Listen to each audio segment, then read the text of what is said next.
Hoy hubo intervenciones importantes, cosa que no es rara en esta asamblea, pero hubo también matices sobre los cuales vale la pena reflexionar, porque en realidad el discurso de carta abierta se construye así, mostrando los matices, mostrando la posibilidad de diferencia y después recuperando todo eso en un discurso político que tiene que ser cada vez más amplio, porque no está dirigido solamente a nosotros, sino a mucha otra gente a la que queremos convocar.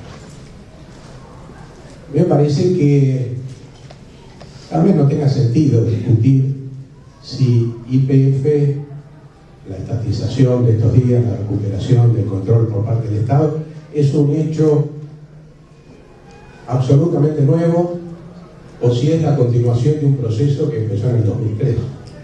A mí me parece que está claro que los procesos políticos tienen momentos de profundización. Me parece que también está claro que por más kirchneristas que seamos, y creo que hace mucho tiempo que Carta Abierta forma parte del espacio kirchnerista. Ustedes recuerdan que alguna vez discutimos en esta asamblea qué absurdo era que alguno de nosotros se molestara porque los diarios decían que éramos intelectuales kirchneristas cuando nosotros lo habíamos invitado a Néstor Kirchner a cerrar la actividad del año, la única figura que cerró nuestra actividad del año, con lo cual era claro que teníamos una referencia política indudable y que nos autodefiníamos como kirchneristas. Entonces, me parece que, como decía, este proceso tiene momentos de profundización, tiene momentos donde se plantean, como en todo el proceso político, dudas, nubarrones, vacilaciones, cosas que tal vez nos guste aclarar más, y entonces es natural, me parece, que cuando aparece una medida de la importancia que tiene la recuperación de YPF, y cuando aparece un acto de la magnitud y de la trascendencia del acto de Vélez Arfield, del cual ya se han ocupado muchos compañeros, muchos citamos que esto es un nuevo avance. Por supuesto que ese avance no podría concebirse, ni explicarse, ni pensarse si acá no hubieran empezado a cambiar profundamente las cosas a partir del año 2013. Y además es un avance notable porque, como lo decía Horacio y otros compañeros, el tema del petróleo no es un tema cualquiera en la historia argentina. Acá se habló de Irigoyen, del intento, bueno, de esto no se habló, pero hablo yo, de nacionalización del petróleo en 1927, de lo que significó Mosconi, de las circunstancias que se dieron después con Frondizi. Yo quiero agregar un episodio, si me permiten, familiar, que realmente me sorprendió. Es decir, mi suegro fue militante del movimiento de defensa del petróleo. Y yo recuerdo que murió en 1993, poco tiempo después de la privatización.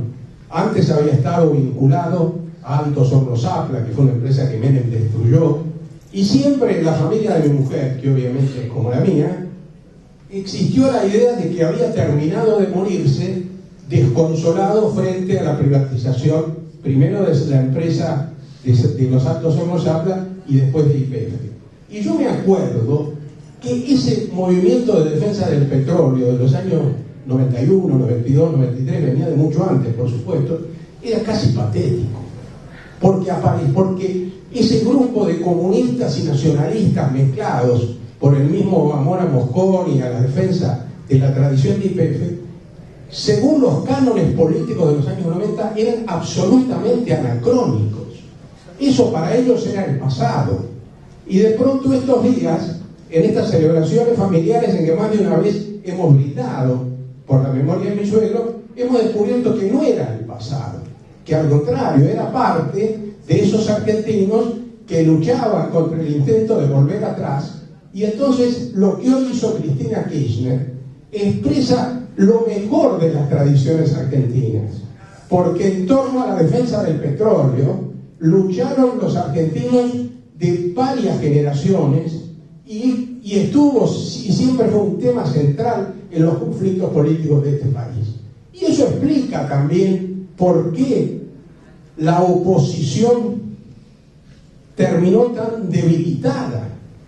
Pero esto tampoco es nuevo, porque cada vez que el gobierno asume con tanta claridad una iniciativa de carácter popular, progresiva, le resulta muy difícil, como ya sabemos, a algunos sectores de la oposición poder votar en contra.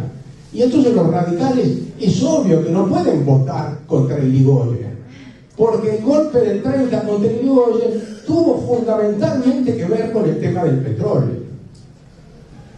Entonces, yo creo que acá se ha hablado del significado que esto tiene desde el punto de vista de la economía, de lo que significa también una nueva demostración de que este gobierno sabe siempre, en las circunstancias complejas, avanzar por el camino de la profundización.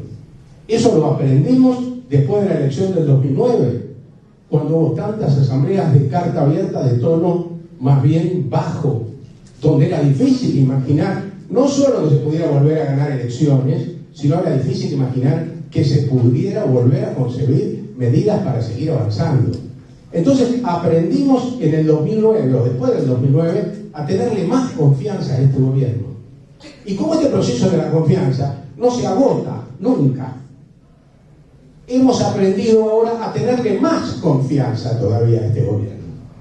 ¿Y qué quiere decir que le tenemos más confianza?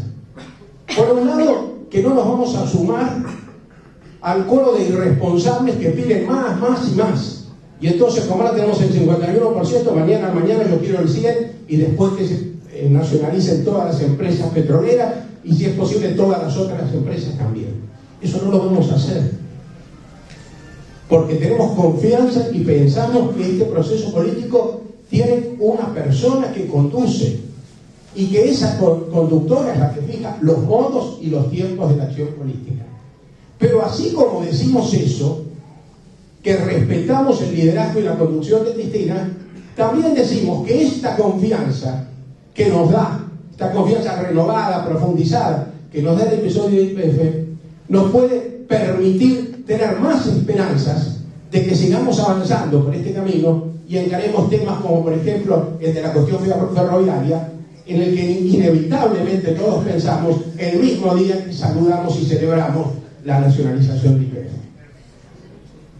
Entonces, como acá se decía, como decía Horacio, este momento, lo del petróleo, el acto de Vélez, es un momento de una gran riqueza política. Porque en una época, acordémonos de las primeras asambleas de carta abierta, yo me acuerdo lo que decía yo, pero no era el único. Este movimiento tiene grandes objetivos que compartimos, pero todavía le falta el respaldo político de una militancia masiva. Y esa militancia masiva empezó a mostrarse de a poco con más fuerza. Se profundizó la participación en ocasión de la muerte de Néstor Kirchner. Y hoy prácticamente el kirchnerismo es el único espacio político de importancia en la Argentina. Pero no solo tenemos militancia política, tenemos también, dijo la presidenta, la necesidad de unidad y de organización. Y eso también responde, no es que lo hayan hecho porque lo pedimos nosotros solamente, por supuesto, pero responde a muchas cosas que hemos dicho en esta asamblea. No hay posibilidad de sustentar este proceso sin la organización del kirchnerismo como un verdadero movimiento político y social. Entonces estamos avanzando en ese camino. Y como siempre, se plantea la misma discusión, que no tiene una única respuesta. ¿Dónde estamos parados nosotros? ¿Estamos arriba, abajo, a la izquierda, a la derecha? No, nosotros estamos en el lugar de carta abierta. Carta abierta no conduce este proceso político. Este proceso político, lo reitero, tiene una conductora que es la presidenta de la Nación. Pero carta abierta tiene un lugar, que no es el lugar de la presidenta de la Nación. Entonces, flaco favor le haríamos nosotros a este proceso si dijéramos, estamos satisfechos, que los tiempos los fije el gobierno, no propongamos más cosas y simplemente nos limitáramos a acompañar las acciones y las propuestas que el gobierno lleva adelante. No soy tan tonto como para creer que nadie haya dicho esto. Lo que estoy diciendo con una demostración, si se quiere, por el absurdo, es que nuestro lugar es otro. nosotros tenemos que seguir proponiendo las cosas que todavía no se han hecho, porque esa es la única manera en política de ayudar a la conducción de la presidenta de la Nación.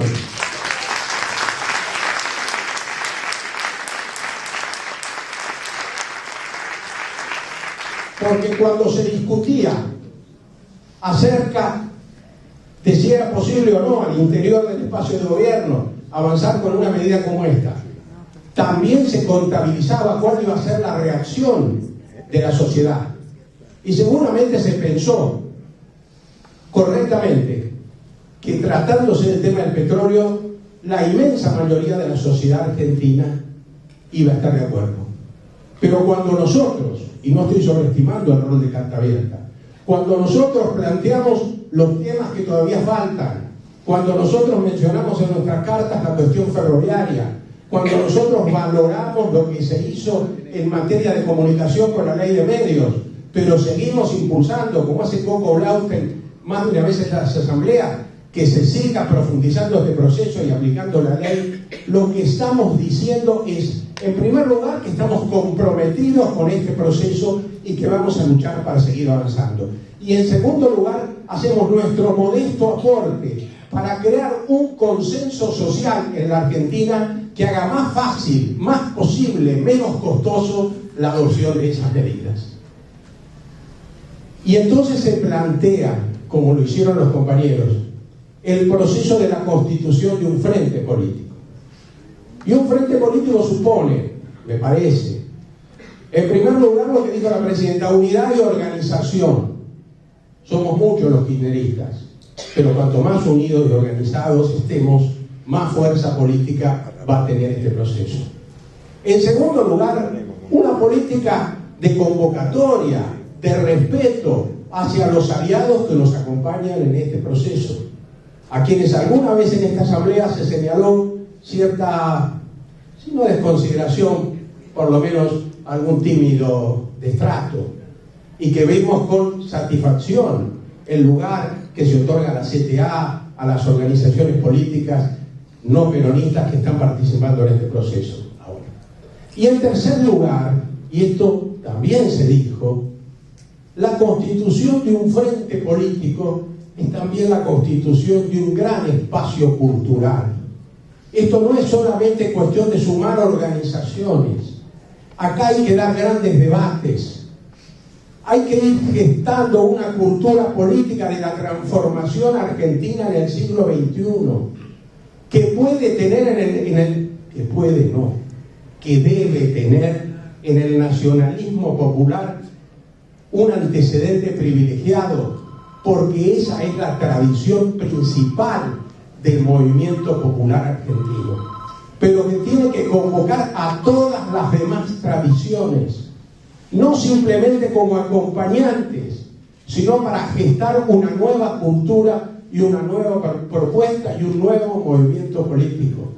Entonces, cuando nosotros discutimos sobre Malvinas, como planteaba Horacio, es importantísimo no solo la reivindicación de Malvinas, que no voy a venir ahora a esta hora a hablarles a ustedes de la reivindicación de Malvinas, sino qué lectura hacemos nosotros del proceso que llevó a la acción del 2 de abril, cómo leemos hoy ese proceso. La presidenta de la Nación, en aquel discurso que dijo soberanía y democracia, terminó con muchas especulaciones que se estaban haciendo de gente que decía, bueno, no hablemos de la dictadura, eso fue un accidente, lo importante es la lucha por la soberanía. Y la presidenta dijo, no le debemos nada, ni tenemos en cuenta nada, ni reivindicamos nada que pueda haber hecho un gobierno dictatorial. Y para nosotros la reivindicación de la soberanía se da en el marco de la democracia. Y hubo mucho ruido en algunas esferas que no estaban todas afuera del gobierno, porque había otros programas, otros escritos, otras obras, otras lecturas que estaban planteando una propuesta distinta. Entonces, ese debate tenemos que darlo, por ejemplo. También tenemos que dar el debate de la historia argentina, con gran respeto por todos, por supuesto, porque además no vamos a romper un acuerdo político del siglo XXI por discrepancias historiográficas sobre el siglo XIX, pero sí tenemos que mostrar que ese es un debate abierto, que hay que impulsar, porque si no vamos profundizando, tirando puentes, acercándonos, terminando con ese foso que en un momento separó a la izquierda argentina y al peronismo, es muy difícil pensar en una cultura política mayoritaria de la transformación. Entonces, esos grandes debates hacen también a la constitución del Frente. Y esos debates no lo va a dar solamente la presidenta, es obvio. La presidenta, con su discurso de Malvinas, con la recuperación de IPF, está fijando un camino que nos permite avanzar con mucha comodidad atrás de esa propuesta. Pero nosotros, como militantes políticos, como intelectuales, tenemos que llevar adelante esos debates. Y tenemos que llevar adelante, y no me voy a referir a eso porque sería muy largo, tenemos que empezar a discutir también el problema de la Constitución y su posible reforma. Y tenemos que discutirlo con seriedad como intelectuales y como se discute entre compañeros. Es decir, discutir la gran trascendencia que tiene para este proceso de transformaciones terminar con la Constitución dictada por el neoliberalismo, pero tampoco podemos esquivarle el bulto al problema político que está necesariamente ligado a la reforma constitucional. Creo que este no es el momento de discutirlo todavía, pero en el momento que avancemos en esta discusión me parece inevitable que tengamos en cuenta ambas cuestiones. Y yo adelanto mi opinión. No estoy movido por ningún fervor reeleccionista, que tampoco consta que lo tenga la presidenta, pero tampoco le hago asco a ninguna propuesta que permita continuar y profundizar este proceso político de la Argentina.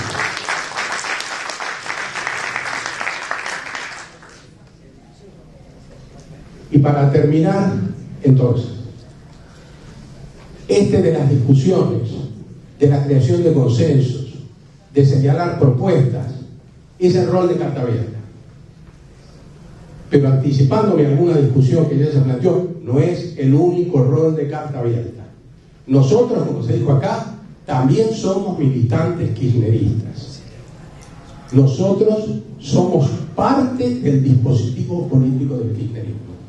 Y cuando más claramente aceptemos esto y más claramente asumamos ese rol, me parece que el aporte de carta abierta va a ser también más significativo en este proceso. Gracias. Gracias, Diego.